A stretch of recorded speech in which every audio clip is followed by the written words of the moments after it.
Yo, good morning mga kabsat. So for today's video mga kabsat, may isi-share lang ako. Kahapon kasi natuluan ng pintura yung sasakyan ko. So nagpapapintura kasi kami ng bubong ng bahay and hindi ko kasi siya natanggal sa pinagpaparkingan ko. So dito siya nakalagay. So ayun mga kabsat, dito ko pinapark yung sasakyan ko sa gilid ng bahay namin. At dahil nagpipintura sila kahapon ng bubong, tumulo dyan mga kabsat to. Yung pintura. Dito ko lang siya napansin. Kasi paglabas ko ng bahay, kung makikita nyo, ang daming tulo dyan. Ayan. Ayan, ang daming tulo doon mga kabsat, no? Diretso yun sa sasakyan.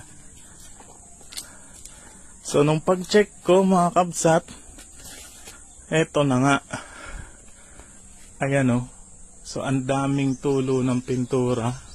Meron din dito. Susubukan natin ngayon kung effective ba yung mga tutorial sa YouTube. Meron tayong naghanda tayo dito ng tubig. Tapos meron tayong gas. Tapos rubbing compound. Ayan, ito yung susubukan natin. Matatanggal ba yung pintura? And then, meron tayong tela para hindi natin ida-direct yung gas tsaka yung wrapping compound doon sa sasakyan natin. Simulan na natin mga kabsat. So, subukan muna natin yung tubig. Dito muna natin siya subukan mga kabsat sa mga maliliit yung talsik. Sprayan lang natin ng tubig muna. Tapos, subukan natin punasan. So, ayaw matanggal. Ayan, dinidiinan ko na siya ng maigi. Pero kung napapansin nyo, so ayaw matanggal. Ayan. Subukan natin yung gas. So huwag natin ida-direct yung gas sa sasakyan. Lagyan lang natin tong tela. Ito, maglagay tayo ng konti.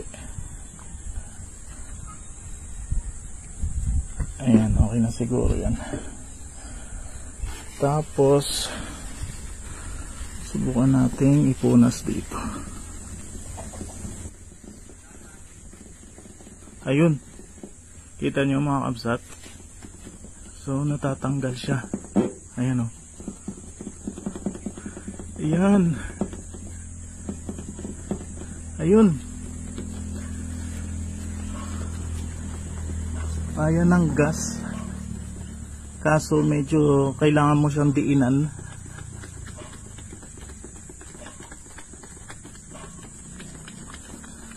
Ayan. So kailangan mo siyang diinan ng bagya para matanggal yung pintura, no? Nakakangalay lang sa kamay mga kabsat kasi kailangan mo siyang diinan. Wala na yung mga pintura dito sa gilid. Ito na lang. So medyo marami-rami ito. Tara, simulan na natin.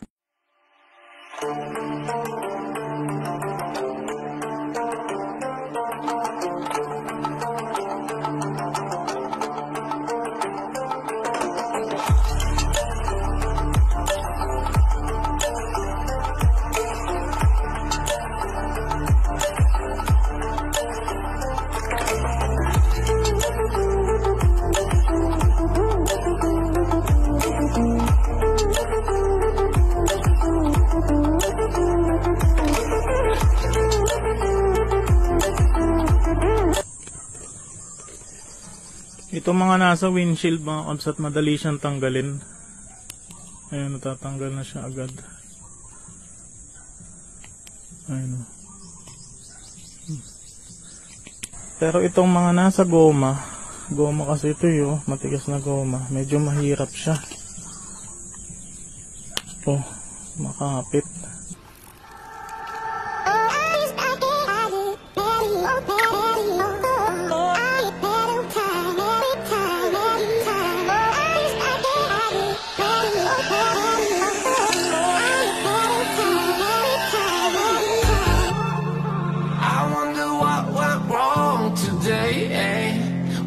I feel like I linger. Ayan mga kabsat, natanggal na natin yung pintura na tumalsik dito sa sasakyan. Kung makikita nyo, wala nang pintura. Kanina ang dami dito. Medyo nahirapan lang ako dito sa goma. Madikit yung pintura dito. Tsaka yung mga nasa ilalim, yung mga sumiksik na dyan, di na natin matanggal. Ang pinangtanggal natin, gas. Ayan. Pero lalagyan pa natin yan ng rubbing compound. Ira-rubbing compound pa natin siya. Tapos isabay na natin sigurong paliguan dahil napakadumi, no? Ayan ang dungis niya, kabsat.